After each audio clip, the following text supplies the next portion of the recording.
D'accord.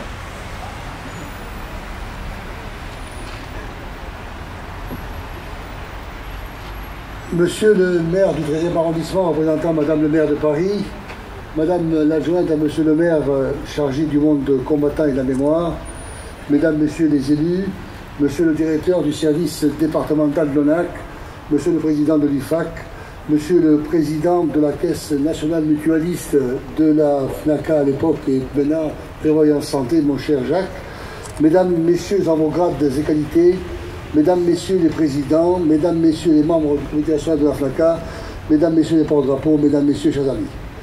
Permettez-moi à mon tour d'adresser mes remerciements à Madame Anne Hidalgo, maire de Paris, à son conseil municipal, à Monsieur Jérôme Coubet, maire du 13e arrondissement, pour avoir pris, à la demande du comité du 13e arrondissement et du comité départemental de Paris, cette décision de baptiser un lieu de mémoire du nom de Maurice Icard et par voie de conséquence immortaliser cette figure emblématique du 13e arrondissement de la ville de Paris et au-delà de la ville de Paris.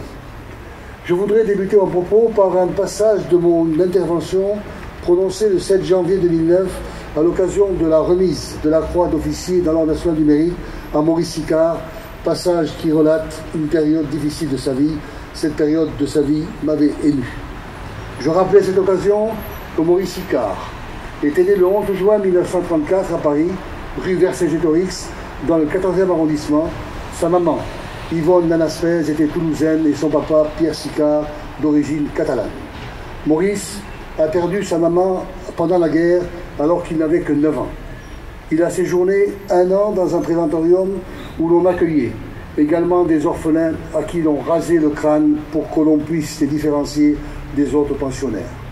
Cela a été une expérience douloureuse et difficile pour Maurice, qui a sans doute forgé son caractère et développé sa volonté de lutter contre les injustices, mais aussi les inégalités. Maurice aura l'occasion, tout au long de sa vie, et en particulier en Algérie, de faire preuve de solidarité à l'égard de ses compagnons d'infortune. Maurice Icard a été notre secrétaire général de 1961 à 2008, soit 47 années, une rare longévité. La simplicité, la modestie faisaient partie de ses qualités essentielles, loin de lui le culte de la personnalité. Cependant, force est de constater que notre fédération s'identifie à lui pour la plupart d'entre nous, et même à l'extérieur, tant son rôle fut prépondérant. Il aimait nous dire, avec un sourire malicieux, « Je vous ai tous portés sur les fonds baptismaux de la FNACA ». Ce qui est vrai. Au niveau du secrétariat national, Maurice connaissait les qualités et les défauts de chacun d'entre nous, et suivant les compétences, conseillait le président national sur le responsable qui pourrait occuper le poste laissé vacant pour différentes raisons. Au-delà du secrétariat national, Maurice Icard avait une connaissance parfaite de tous les départements de l'Hexagone et au-delà de l'Hexagone. Il connaissait quasiment tous les responsables départementaux. Pour ce qui me concerne, je ne partais jamais dans les départements pour représenter le comité national sans l'appeler avant pour prendre la température du département. Je veux aussi dire qu'au-delà de la diversité des opinions, Maurice a veillé au respect de l'indépendance de la FNACA dont le président national en est, de par nos statuts, le garant. Il est aussi toujours resté attaché au principe de conserver ce que j'appelle le cordon ombilical entre la fédération à l'échelon national, les comités départementaux et les comités locaux. Nous ne pouvons pas oublier que lorsque nous étions en activité, Maurice a tenu la maison FNACA à bout de bras.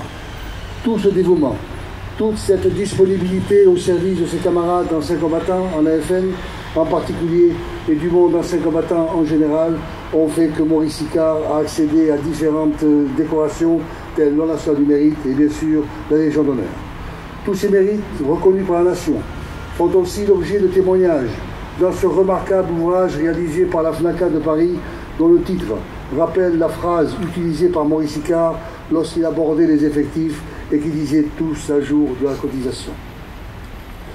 Témoignages de responsables nationaux, départementaux, d'adhérents de la FNACA, de Jacques de Gégère, président national de la FNACA de 1965 et 1975, de parlementaires de tous horizons politiques pour en déduire que Maurice Icard fait l'unanimité sur un comportement, une vie exemplaire digne de tous les éloges. J'associe à ce témoignage de reconnaissance son épouse Annick, sans laquelle Maurice n'aurait jamais pu parcourir son œuvre, et être toujours au service de ses camarades anciens combattants.